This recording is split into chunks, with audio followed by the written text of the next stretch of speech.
안녕하세요. 저는 남양주에 사는 40대 평범한 주부입니다. 제가 겪은 황당한 사연이 있어서 같이 공유하고자 사연을 쓰게 되었습니다. 한참 지난 일이지만 여태 생생한 걸 보면 그때 충격이 아직도 고스란히 남아 있는 것 같네요.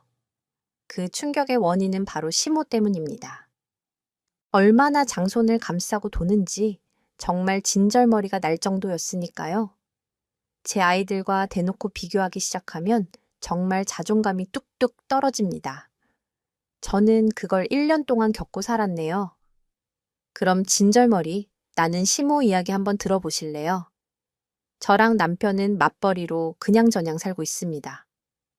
남자아이 둘 키우면서 부족하지도 풍족하지도 않죠. 남편은 다행히 좋은 기회로 공기업에 뒤늦게 취업하게 되었고, 저는 작은 공부방을 운영하고 있고요. 특히 저는 학원 강사였는데 아이들을 워낙 좋아해서 아이들 모두 초등학교 졸업하고 나서는 공부방을 차리게 되었습니다. 워낙 정성을 쏟는 타입이라 주변 어머님들에게 입소문이 퍼져서 다행히 직장 다니는 만큼 수입이 들어오고 있어요. 요즘 맞벌이가 대세라고 하던데 그 말이 딱 맞습니다. 왜냐하면 아이들이 모두 중학교에 올라가자 학원을 아예 안 보낼 수 없겠더라고요. 솔직히 아이들 모두 공부를 잘하는 편은 아니지만 성실하게 따라가고 있습니다. 하루는 첫째, 아들이 성적표를 받아온 날이 있었어요. 오빠 어제 민준이 성적표 가지고 왔던데 봤지? 지난번보다 정규 석차가 떨어지긴 했더라고. 봤어. 근데 괜히 민준이한테는 내색하지 말자고. 응? 그래야지. 그래도 나 닮아서 예술적인 감각은 있는 것 같던데 음악 점수는 90점이 넘었어. 민준이 악기 배우는 거 하나 추가해 볼까? 어때 그래? 뭐? 근데 민준이 생각이 가장 먼저지. 악기 배우고 싶어 했으니까 물어나 보자. 우리처럼 참 성적표에 쿨한 엄마 아빠도 드물 거야. 그지 하긴 그래. 난 오빠. 우리 아이들 건강하고 예의 바르게 그렇게만 자라면 좋겠어. 솔직히 우리 아이들 학교에서 말썽 피우는 것도 아니고 난 문제 없어. 근데 이 녀석 수학 성적은 많이 떨어지긴 했더라. 괜찮아, 괜찮아. 수학 공식 몰라도 사랑하는데 아무 지장 없어. 우리가 살아봤잖아. 안 그래, 그래. 하긴 그래. 저와 남편은 아이들 교육에 있어서 매우 쿨한 편입니다. 아이들 교육을 포기하고 안 가르치겠다는 것이 아닙니다. 다만 아이들이 정말 원하는 재밌어 하는 것들을 하게 해주고 싶거든요. 공부 때문에 스트레스를 받지 않았으면 했어요. 하지만 주변에서는 모두 저희 부부를 이상한 돌연변이로 봤습니다. 특히 학원을 너무 안 보낸다면서 걱정을 많이 했어요. 아이들이 이제 고등학교 올라가면 곧 수능을 볼 텐데 왜 학원을 한 개밖에 안 보내냐고 묻더라고요. 하지만 저희 부부는 아이들이 정말 가고 싶어라 하는 학원만 보내고 있고 아직 아이들 스스로가 예체능 쪽으로 관심을 더 많이 보이기 때문에 그쪽을 더 키워주려고 했어요.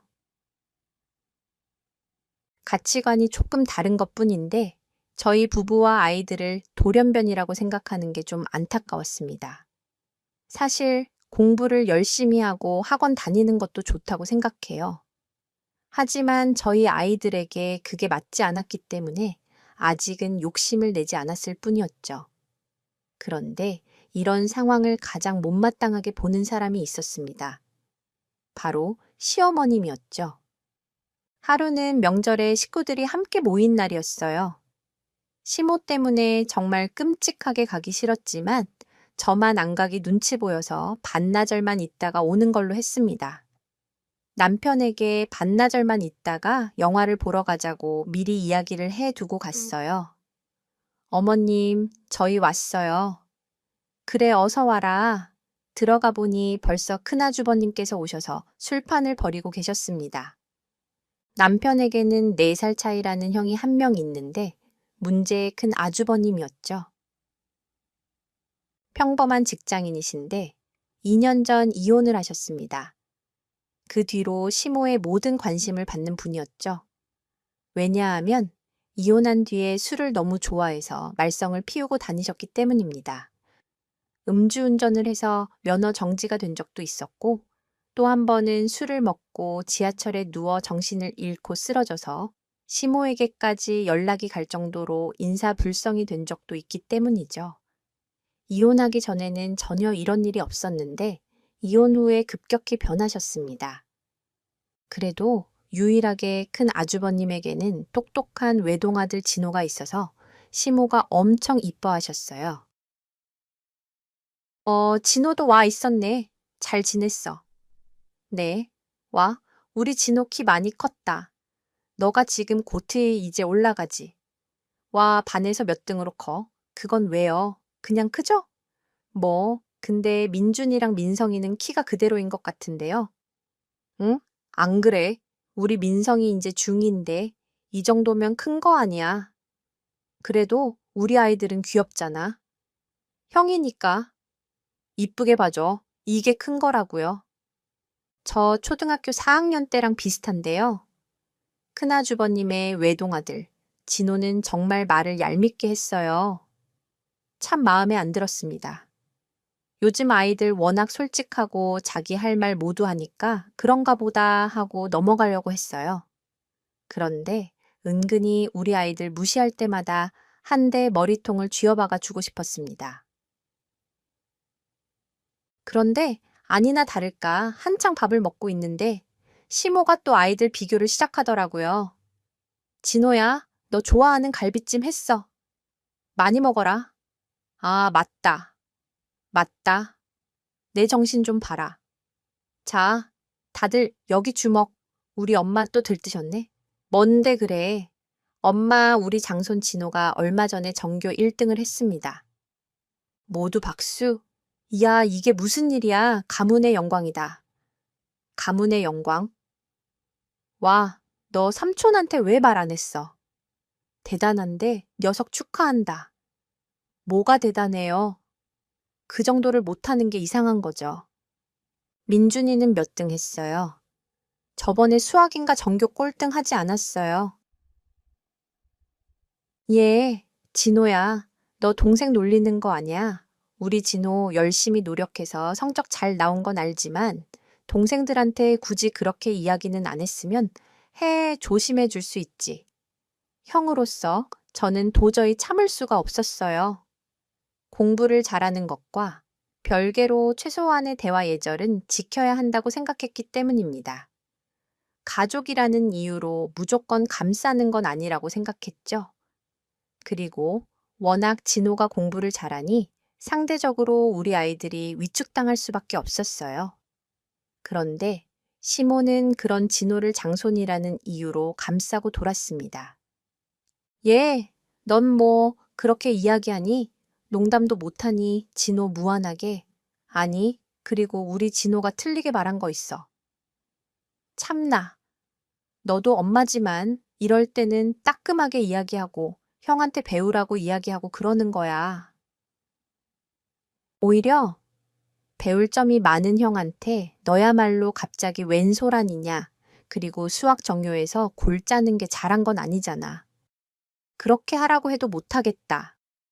민주나 어머니 애들 앞에서 그렇게 말씀하시면 어떡해요? 네, 그날 결국 저는 아이들만 데리고 일찍 시댁에서 나왔습니다. 정말 도저히 참고 그 이야기를 들을 수가 없겠더라고요.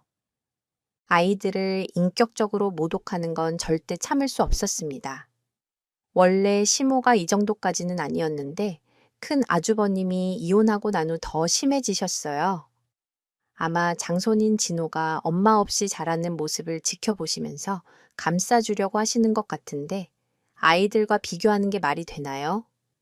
상처 주는 정도가 지나치셨습니다.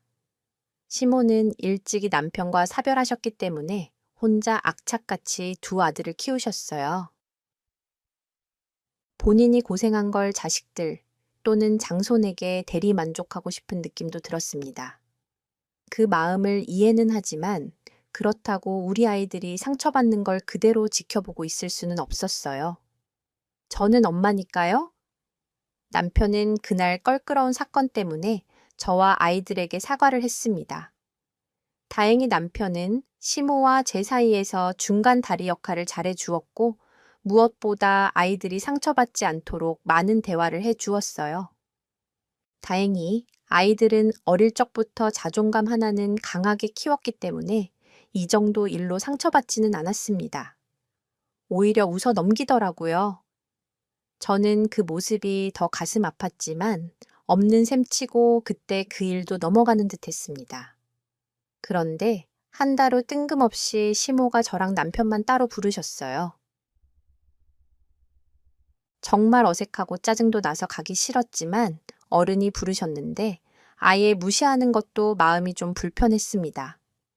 결국 저는 반찬을 몇 가지 만들어 오랜만에 시모에게 갔죠. 어머님, 저 왔어요. 엄마 오리 왔어. 어서 와라, 어머. 이게 뭐냐? 명란젓이랑 상추요. 젓갈은 저희 친정집에서 보내주신 거고, 상추는 집 앞에 작은 텃밭 있잖아요. 거기에서 따온 거예요. 맛있겠죠? 그래, 고맙다. 근데 집에 상추 많은데, 젓갈은 나 안 먹어. 준호네 집에나 갖다 줘야겠다. 그러세요? 몰랐네요. 그나저나 잘 지내셨어요. 표정이 안 좋으신데, 어디 아프세요? 저기 얘들아, 기니 할 얘기가 있어서 무슨 일 있으세요? 진우 말이야. 아무래도 이렇게 한국에서만 있는 건 너무 아까운 것 같아. 어떻게 생각하냐? 별안간 시모는 큰아주버님 아들 진호 이야기를 저희 부부에게 상담하셨습니다. 가끔 지나가면서 여쭤보신 적은 있지만 이렇게 부부를 따로 부르신 적은 없거든요. 제가 아무래도 학원 강사를 했었고 지금도 공부방을 운영하고 있으니 교육 문제로 상담을 하시는 거라고 대수롭지 않게 생각했습니다. 그런데 아니 얼마 전에 기말고사 때도 진우가 전교 1등을 했다고 하더라. 게다가 교육청에서 뭐 영재원 그런 걸 뽑는데 거기 붙었다고 하더라고. 정말 천재가 아닌가 싶다. 유학 같은 거 요즘 비싸냐? 엄마, 아무래도 물가가 비싸지긴 했지. 근데 무조건 잘하는 친구라고 해서 유학을 보내지는 않아. 그리고 무엇보다 경제적으로 도움을 주기도 해야 아이도 편하게 안심하고 공부할 수 있고, 아, 준호 유학하고 싶대요.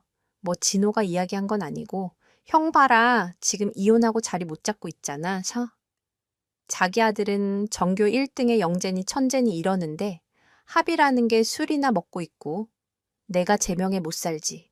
어머님 걱정하지 마세요. 큰아주버님, 요즘 그래도 노력하시던데요. 제가 얼마 전에 전화하니까 집에도 일찍 들어가시고요. 이혼 요즘에는 흠한이에요. 조만간 좋은 분 만나실 수 있을 거예요. 대신 저기 그래서 말인데 내가 믿을 곳이 어디 있겠니? 너희밖에 더 있어. 그래도 우리 집 장손이 진호잖냐? 진호가 평범하게 잘하는 것도 아니고 공부를 이렇게나 잘하는데 유학 보내서 좀 큰 물에서 놀아야 하지 않겠냐? 그래서 너희들이 우리 진호 유학 비용 좀 도와줘라. 투자한다고 생각하고 말이다. 그리고 가족이잖냐? 지금 너희 영 이렇게 이혼하고 자리 못 잡고 있는 것도 다 아들한테 못 해준 게 많아서. 그래, 우리 장손 진호 크게 될 사람이잖아.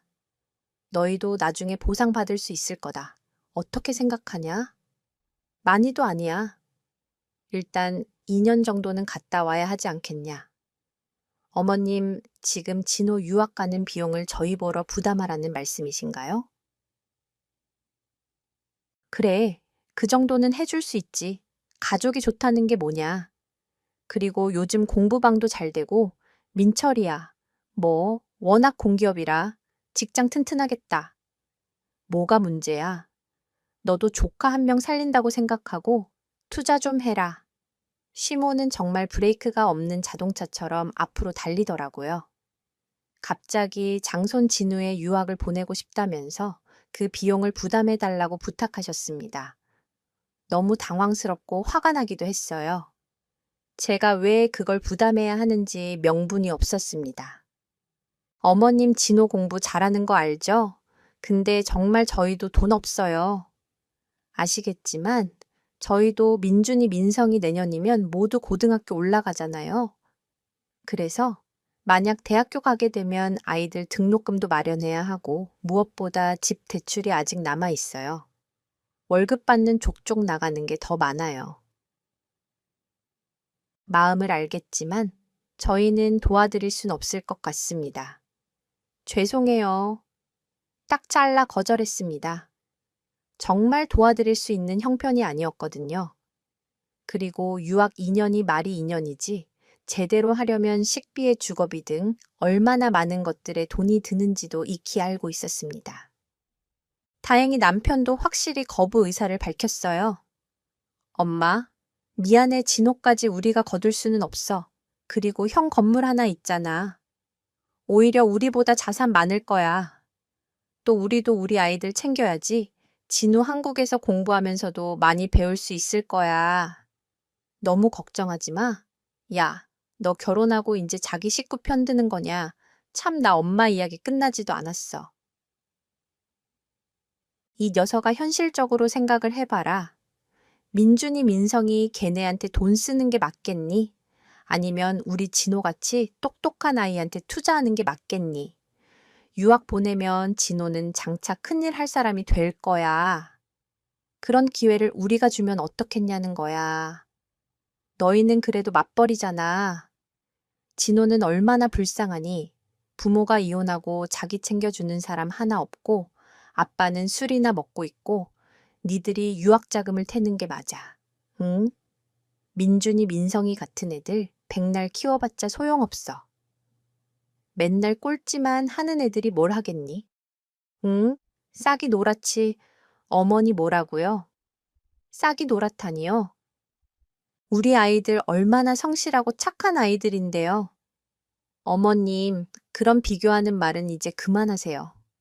저도 정말 참을 수가 없었어요. 얘, 너 너무 서운하게 듣지 마라. 지금은 애들 한없이 이뻐 보이지. 그런데 머리 크고 애들 자기 앞가림도 못하는 거 봐라. 너도 속 터질 거야. 그게 얼마나 불효인지. 아니, 지금 학생 때는 부모가 못 느끼지. 그리고 지금 너희 어차피 내후년에 청약 아파트 들어갈 거잖아. 그러니까 그 집 아예 팔아서 니들은 잠시 전세 살고 유학 자금 좀 보태라 길게 봤을 때. 그게 맞아. 너희 잘 선택해. 엄마 진호 유학 비용을. 왜 우리가 내야 해? 뭐, 야, 이놈아, 나도 오죽하겠니? 너희한테 부탁하는 게 형, 지금 신세가 말이 아니잖아. 근데 아들은 이렇게나 똑똑한데, 그럼 진호 이 실력을 지방에서 썩히라는 거냐? 너 삼촌이 돼서 그게 할 말이야. 넌 걱정도 안 돼. 슈모는 정말 막무가내였습니다. 하지만 남편까지 절대 안 된다고 하자 시모는 갑자기 저와 남편에게 욕을 하면서 나중에 장손 잘 되면 니들 뭐 바라지도 말라면서 난리를 치더라고요. 정말 어이가 없었습니다. 아무리 가족이지만 돈을 맡겨둔 것처럼 굴고 쓰레기 취급을 하면서 욕을 하시는데 저도 너무 화가 나더라고요. 왜 시모 집에만 가면 이런 사단이 나는 건지 알 수가 없었어요. 정말 악영 같았습니다. 그렇게 저희는 시댁과 거리두기를 하면서 지낼 수밖에 없었어요.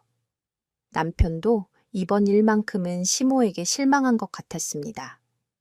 그도 그럴 것이 항상 시모는 어릴 적부터 큰아주버님을 챙겼다고 들었어요. 지금과 다르게 큰아주버님은 지금의 진호처럼 어린 시절 똑똑하고 성실한 학생이었다고 합니다.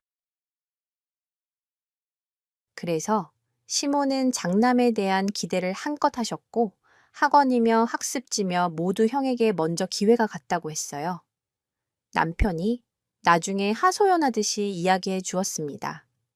그 이야기를 들으니 아마 시모는 장손 진호에게 대리만족을 하고 싶은 눈치였어요. 큰아주버님에게 걸었던 기대를 장손 진호에게 말이죠. 아무튼 저희 부부는 딱 잘라 거절하고 시댁을 나왔습니다. 어쩔 수 없었어요. 그러던 어느 날 또 하나 깜짝 놀랄 만한 일이 일어났습니다. 몇 달 전 둘째, 민성이가 학교 추천으로 대회를 하나 준비했었어요. 워낙 과학을 좋아하고 발명품 만드는 게 취미인 아이라 저도 별 대수롭지 않게 생각했습니다. 그런데 학교 선생님에게 따로 연락이 왔어요. 여보세요. 안녕하세요. 민성이 어머님 담당 교사 이미정입니다. 잠시 전화 가능하세요? 아, 네. 안녕하세요. 어머님 축하드려요, 정말. 네, 무슨 일 있나요? 얼마 전에 민성이 전국 학생과학 발명품 경진대회 준비한 거 아시죠? 야, 저도 예상 못했는데요. 우리 민성이가 우수상을 받게 됐어요. 이게 전국대회라 상 받기 어려운 건 아시죠? 민성이 학교에서도 아이들 앞에서 칭찬 듬뿍 해주었어요. 민성이 집에 오면 꼭 칭찬 부탁드려요. 아참. 그래서 말인데 교육청 영재원에서 따로 하는 발명반이 하나 꾸려질 것 같아요. 여기 민성이 참여하면 좋을 것 같은데 어떠세요? 제가 추천서 써드리려고 해요. 어머, 너무 감사하죠. 아니, 진짜 전국대회 우수상 맞아요. 네네, 우리 김민성 맞아요. 어머님 우유팩으로 재밌는 발명품을 만들었어요. 아이디어가 평소에도 참 좋아요. 집에서 어떻게 교육하신 거예요? 따로 하는 건 없어요. 정말 기쁘네요. 다 선생님 덕분입니다. 도와주셔서 감사해요. 정말 깜짝 선물이 하늘에서 뚝 떨어진 기분이었습니다. 민준이, 민성이 모두 학교 성적이 낮은 편이라는 이유로 시댁에서 무시당했던 그동안의 서름이 씻겨 내려가는 기분이었습니다. 끝까지 아이들을 믿고 기다려준 덕분에 아이들 스스로 자신이 좋아하고 자신 있는 것들을 찾아갔어요. 그 후 얼마 지나지 않아 시모의 생신이 있었고 마침 시댁 식구들이 모이는 식사 자리가 있었는데 그때 일부러 민성 이야기를 꺼냈습니다. 저기 주목해 주세요. 중대 발표가 있습니다. 모두 박수 주세요. 우리 민성이가 전국 학생 과학 발명품 경진대회에서 우수상을 받았어요. 오, 진짜냐? 이야, 대단한데. 전국대회 우수상은 알아주지. 어머, 대단하다. 민성아 옳게 너무 좋겠다. 정말 부러워. 다행히 그날은 고모네. 그리고 조금은 멀지만 가끔 보는 시모의 동생분들 식구들까지 모두 오셔서 민성이가 듬뿍 축하를 받을 수 있었습니다. 하지만 시모는 민성이의 이 소식을 반가워하지 않았어요. 끝까지 입이 삐죽 나와서는 축하한다는 이야기 한 번 없더라고요. 그러더니 그래 민성아 수고했다. 그런데 그거 알아 너 분발해야겠다. 형 따라가려면 한참 멀었지. 그렇게 따지면 진호는 여태 학교에서 전교 1등을 놓친 적이 없잖아. 결국엔 학교 공부가 기본이 돼야지. 학생은 민성이 이번 기회로 학교 공부나 좀 열심히 해라. 아니, 우리 자식들은 모두 공부 잘하는데 누구 닮아서 민준이랑 민성이는 매번 이러냐. 어머니 민성이는 잘하는 걸 찾아가고 있는 거예요. 사람마다 모두 잘하는 게 따로 있는 법이니까요. 그래, 100번 찾아봐라. 결국 학교 공부 뒤떨어지는 애들 치고 성공하는 애들 못 봤다. 그래, 뭐, 민준이 민성이도 잘 되면 좋지. 근데 그게 쉽지는 않을 거다. 발명인지 뭔지. 그거 백날에도 기본적으로 대학을 잘 가야 우리나라는 성공하는 거야. 대학 같은 거 소용없다. 해도 사실 사회 나가면 안 그래. 대학 물론 중요하죠. 그런데 요즘에는 창의적 인재, 융합형 인재라고 해서 여러 가지를 골고루 할 수 있는 아이들은 더 많이 뽑는다고 해요. 아참. 그리고 민성이 안 그래도 교육청 영재원에서 하는 발명반에 들어가기로 했어요. 야, 너 시험이 가르치냐? 근데 그런 애들은 반짝하는 거야. 내가 말했잖아. 결국에는 학교 공부라니까. 그리고 발명반 민성이가 에디슨이냐? 아이고 배야 그래. 열심히 해봐라. 진우한테 그냥 수학 과외나 받으라고 해라. 시모는 끝까지 아이들을 무시하더라고요. 정말 기분이 잡쳐서 시모 생신이고 뭐고 상을 엎으려고 했다가 끝까지 참았습니다. 제가 얼굴색이 변하는 걸 눈치챈 남편은 시모에게 이상한 핑계를 대고 집으로 곧장 왔어요. 여보 미안해. 우리 엄마가 진우만 너무 감싸고 돌지? 옛날 어른들 다 똑같지. 뭐 워낙 형이 똑똑하고 천잡기가 있었는데 지금 형 이렇게 망가진 거 보니까 장손인 진우한테 대리만족하려는 것 같아. 여보가 이해해줘. 알아. 나도 그건 이미 눈치채고 있었어. 아니, 근데 굳이 우리 아이들을 깎아내릴 거 있어.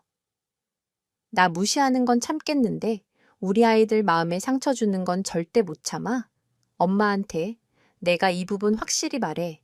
둘개 여보는 걱정 마. 그리고 누가 뭐래도 우리 아이들은 우리가 믿어주고 칭찬해주면 돼 알지. 우리 지금처럼 아이들 믿고 기다려주면서 그렇게 올바르게 키우자. 응, 그러자. 고마워. 여보, 저는 남편과 믿음 하나로 아이들을 키웠습니다. 예이. 그리고 주변에서 제대로 된 학원 안 보내고 아이들을 너무 자유롭게 키운다면서 이상하게 봤지만 저희 부부는 아이들에 대한 믿음이 있었어요. 그리고 얼마 지나지 않아 겹경사가 또 일어났습니다. 첫째, 민준이가 전교회장이 되었어요.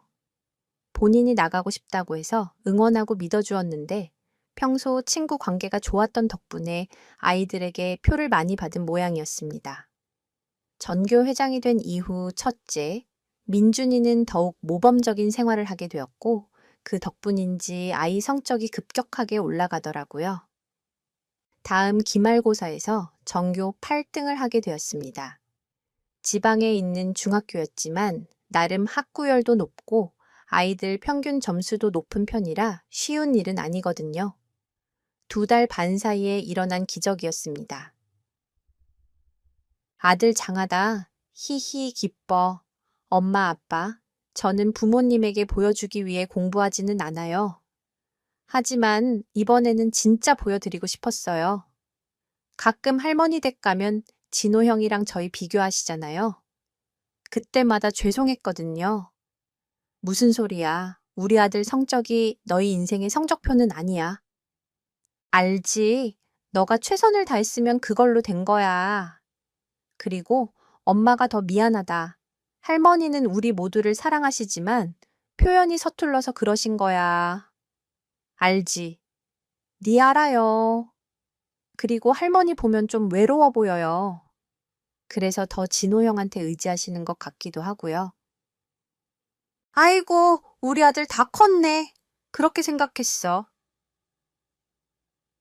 전교회장 되고 바빴을 텐데 공부까지 열심히 하고 정말 고생했다. 이번에 기말 기간에 밤새워서 공부하던데 너무 무리하지는 말고 근데 이번 기회로 알게 된 게 있어요. 공부가 좀 재밌더라고요. 엄마, 아빠, 저 제대로 학원 다니고 싶어요. 결국 저희는 첫째의 바람대로 학원을 보내주었습니다. 아이가 스스로 공부하고 싶은 마음이 들 때 비로소 행복한 결과가 나온다고 생각해요. 그 뒤 첫째를 따라 둘째, 아들 역시 공부에 대한 뜻을 밝혔고 자연스럽게 아이들 성적이 모두 올라가게 되었습니다. 제대로 각 잡고 하니까 정말 성적이 쑥쑥 오르더라고요. 기쁘고 행복했습니다. 공부를 잘해서 행복한 것도 있었지만 아이들 스스로 좋아하는 걸 찾고 열심히 해내는 그 과정이 너무 기특하고 이뻐 보였거든요. 그리고 저는 그 뒤에도 시댁과의 거리두기는 여전히 하고 지냈어요. 하지만 가끔 남편이 회사에 가면 일부러 저만 있을 때 찾아오셔서 진호 유학 비용을 대줄 수 없냐면서 협박하셨습니다. 하지만 전 절대 넘어가지 않았어요. 결국 고집 강한 시모는 시댁집을 팔아서 진호 유학을 보내셨습니다. 제가 알기로 시모가 작은 땅 하나를 가지고 계신 걸로 들었기 때문에 크게 걱정하지는 않았어요. 물론 진호가 워낙 똑똑하고 잘하는 아이지만 그렇다고 집 형편이 넉넉하지도 않은데 무작정 유학 비용을 저희가 도와주기엔 부담되는 게 사실이었습니다. 아무튼 결국 진호는 미국으로 어학연수를 떠나게 되었죠. 당시 시모는 진호 유학 가기 전에 얼마나 유난스럽게 온 동네 소문을 내셨는지 제 동네 친구가 이 사실을 알 정도였습니다. 그런데 진호가 유학 가고 1년 뒤 별안간 시모가 저에게 급한 일을 하면서 찾아오셨어요. 얘, 너 혹시 돈 가진 것 좀 있니? 네, 갑자기요? 진호 이제 1년 더 남았잖니? 근데 마무리 학교는 학교 근처 가서 살고 싶다고 하더라고. 지금은 학교랑 멀어서 그 시간도 좀 낭비라고 생각하나 봐. 어쩌니 공부하는 시간 아끼고 싶다는데. 그래서 말인데 학교 근처 자취방을 알아보니까 지금보다 100만 원 정도 더 비싼가 봐. 내가 다는 바라지 않을 테니까 절반씩 해서 보내주자. 너 50나 50 어떠냐? 대신에 민성이 아빠한테는 말하지 말고 분명히 또 길길이 놔둘 거야. 응? 너도 입 조심해라. 어머님 50만 원이면 저희도 좀 부담돼요. 터그, 아시겠지만 아이들 이제 모두 고등학교 올라갔잖아요. 학원비도 2배로 들고요.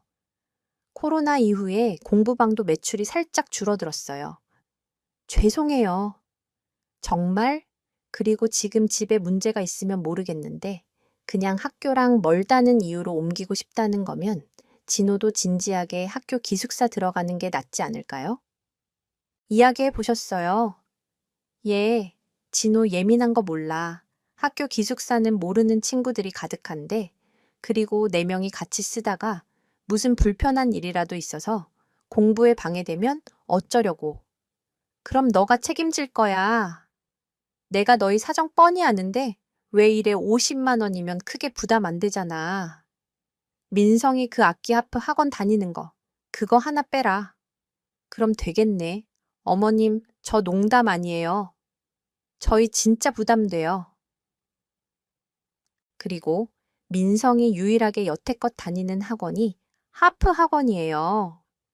저희 아이 학원 하나 빼면서까지 진호 자취방 비용대 줄 만큼 여유는 없어요. 어머님, 그리고 솔직히 저는 제 자식이 먼저예요. 당연한 거 아닌가요? 장손이 크면 다 갚을 거니까 돈 잘 버는 니들이 유학비용 보태야 하는 거 아니니? 솔직히 우리 집 팔아서 진호 유학 보냈으면 너희가 용돈 나라고 돈 좀 꼬박꼬박 보내줘야 하는 거 아니야. 너 민철이한테 시켰니? 민철이가 언젠가부터 진호를 멀리 대하더라. 너가 조종하는 거냐? 그게 무슨 말씀이세요? 조정이라니요? 도저히 말이 안 통하시네요. 어머님, 저 3시에 수업이라서 이제 아이들 올 거예요. 그리고 그 전에 신규 어머님 상담도 하나 잡혀 있고요. 죄송하지만 가주세요. 뭐 너 시험이 무시하냐? 50만 원.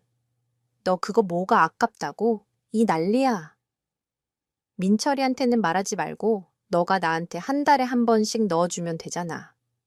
그리고 진호가 이제 유학 1년 남았는데. 너 이럴 거야. 다시 생각해라. 알겠냐?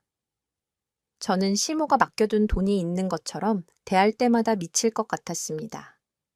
제가 큰 아주버님 아들까지 챙겨야 하는 건가요? 여유가 없는 상황에서 솔직히 남의 자식까지 거두는 건 말이 안 된다고 생각했습니다. 그리고 큰 아주버님이 버젓이 있고 이혼은 했지만 진우 엄마, 그러니까 버젓이 형님도 계신데 왜 제가 진우의 유학 비용을 도와야 하는지 도무지 이해가 가지 않았습니다. 결국 저는 남편에게 이 사실을 모두 이야기했고 남편은 시모와 한바탕한 모양이었습니다. 하지만 어쩔 수 없었어요. 가족이지만 돈 이야기는 확실히 하는 게 나으니까요. 저희 부부는 민준이 민성이를 위해서라도 진호 유학 비용은 도와주지 않았습니다. 우리 아이들이 워낙 성적이 많이 올라 열심히 공부를 하는 상황이었기 때문에 누굴 도와줄 처지가 아니었어요. 그리고 시간이 흘러 진호가 유학 간 지 2년이 거의 다 되어갈 때쯤 어느 날 시모가 연락이 왔습니다. 장손이 잠시 한국에 들어온다면서 시댁 식구들을 불러 모아 잔치를 한다면서 흥분 상태로 빠져 계셨어요. 저는 별로 달갑지는 않았는데 오랜만에 시모도 보고 특히 진호 유학 이야기도 들을 겸 시댁으로 갔습니다. 그런데 시댁에 가보니 진호는 오지 않았더라고요. 그리고 심지어 큰아주버님도 안 계셨어요. 일찍 와 계신 고모님께 상황을 여쭤보니 상태가 심각했습니다. 고모 잘 지내셨죠? 근데 오늘 진호 온다고 했죠? 근데 왜 큰아주버님은 안 오셨어요? 항상 동네가 같아서 같이 차 타고 오시지 않아요. 그게 아직 이야기 못 들었어. 무슨 일 있어요? 아, 하긴 얼마 안 된 일이긴 해서 자기는 몰랐겠다. 아니, 어휴, 못 살아 진우 아빠 말이야. 또 혼자 술 먹다가 사람들이랑 시비가 붙었나 봐. 암튼 그래서 크게 싸우나 보더라고. 상대가 절대 합의 안 해주겠다고 해서 민사소송 그거 하고 있대. 참나? 걔도 재수가 더럽게 없어. 술이 문제지 자기 아들 유학 가서 공부하고 있는데 아빠라는 사람은 술이나 먹고 있고 에휴, 암튼 그래서 얼굴 멍들고 그래서 지도 스스로 쪽팔린 지 오늘은 아들만 보내겠다고 하더라고. 잘 됐지? 뭐 오면 술 마시고 시끄러울 텐데. 아유, 저희 남편은 모르던데요. 모를 거야. 너희 신부가 퍽이나 말하겠다. 쪽팔려서라도 말 안 하지. 장남장손 이런 거 얼마나 따지는데. 알지? 암튼 장남이면 뭐해. 저렇게 사고치고 다니는데. 그리고 그 이야기를 엿들은 시모는 모르는 척 시치미를 떼며 저에게 일을 시켰습니다. 얘, 너 뭐하니? 시험이 일하는데 뭘 그리 속닥거려. 여기 잡채 좀 퍼. 네, 어머님. 그리고 한창 밥상을 다 차리고 나니 이윽고 진호가 드디어 집에 들어왔습니다. 2년 만에 보는 얼굴이라 저 역시도 기대가 되더라고요. 유학 시절을 어떻게 살았는지 생생하게 들을 수 있을 것 같아 아이들에게도 도움이 많이 될 거라 생각했습니다. 그런데 도착한 장손 진호의 모습을 보고 그 자리에 있던 사람들은 모두 경악을 금치 못했어요. 왜냐하면 그토록 단정했던 공부만 할 것 같았던 진호의 모습은 아예 사라졌고 머리를 빨갛게 염색하고 들어오더라고요. 그리고 팔뚝과 목덜미에는 장미와 나비 문신이 새겨져 있었습니다. 옷도 평소에 입던 스타일이 아니었습니다. 물론 스타일 변신은 할 수 있지만 이야기를 나누어 보니 아이 성격도 이상해졌더라고요. 무엇보다 깜짝 놀란 시모는 당황하셨는지 말씀을 더듬으셨습니다.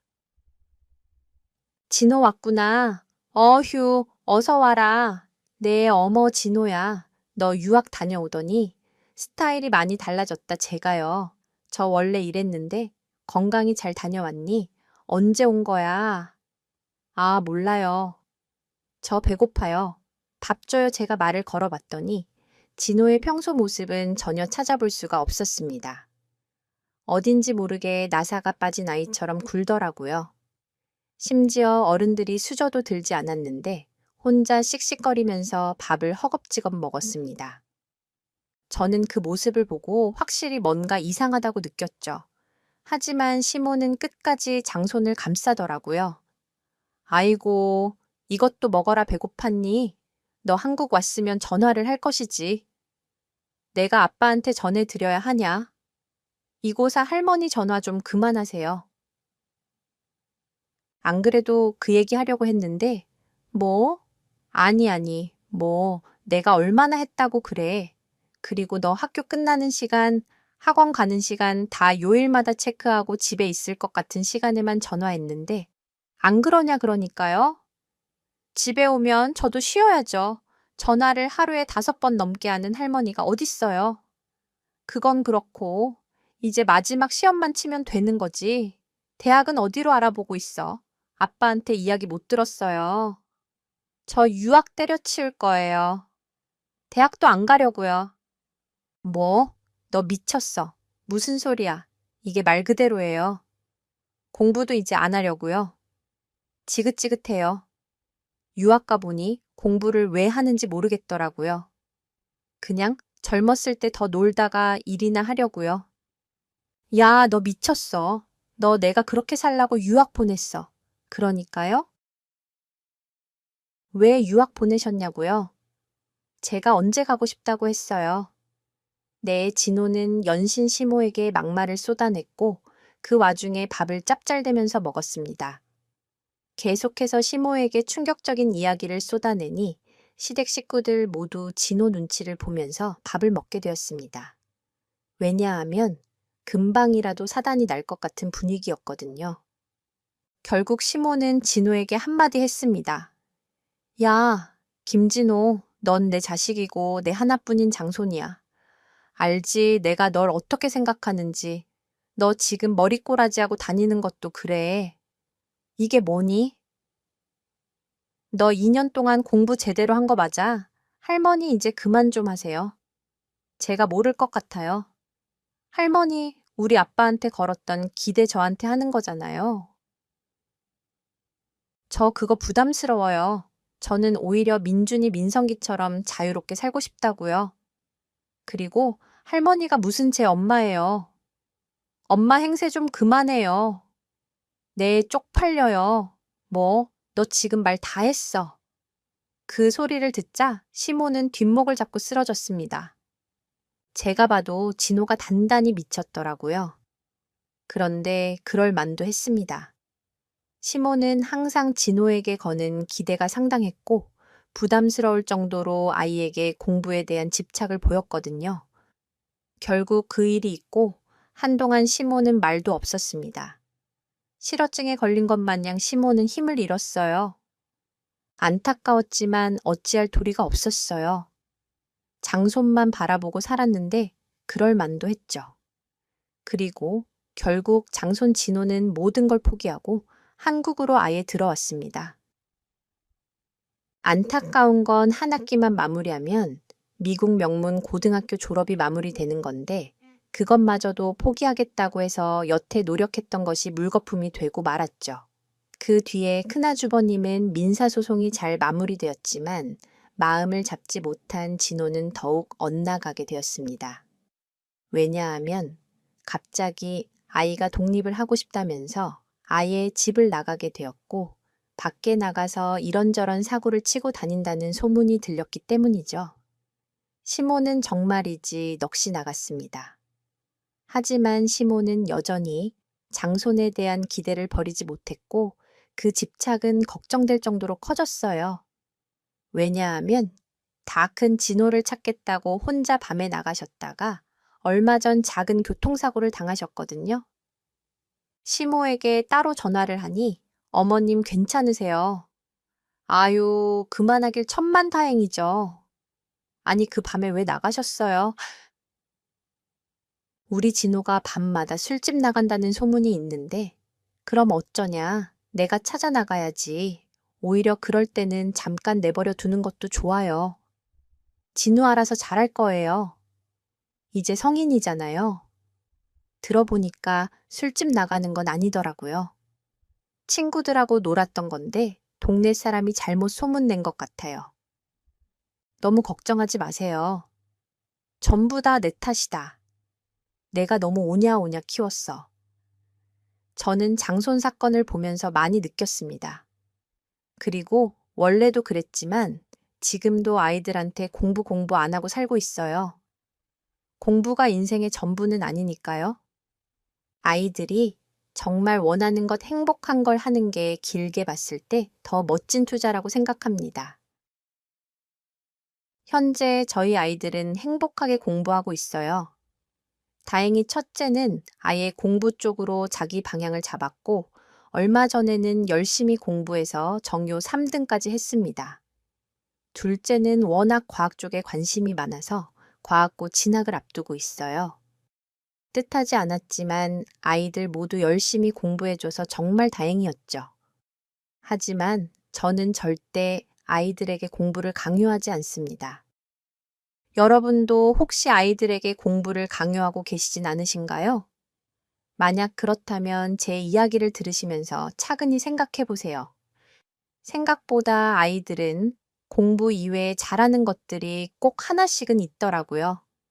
그걸 발견해주고 같이 의논해주는 게 부모라고 생각합니다. 부모의 진짜 목표는 아이들의 멋진 독립을 도와주는 일이라고 생각해요. 그래서 저희 부부는 아이들이 행복하게 경제적으로, 정서적으로 독립할 수 있도록 끝까지 도울 생각입니다. 여러분들의 자녀분들도 모두 멋진 독립을 하면 좋겠네요. 그럼 지금까지 제 이야기 들어주셔서 감사합니다.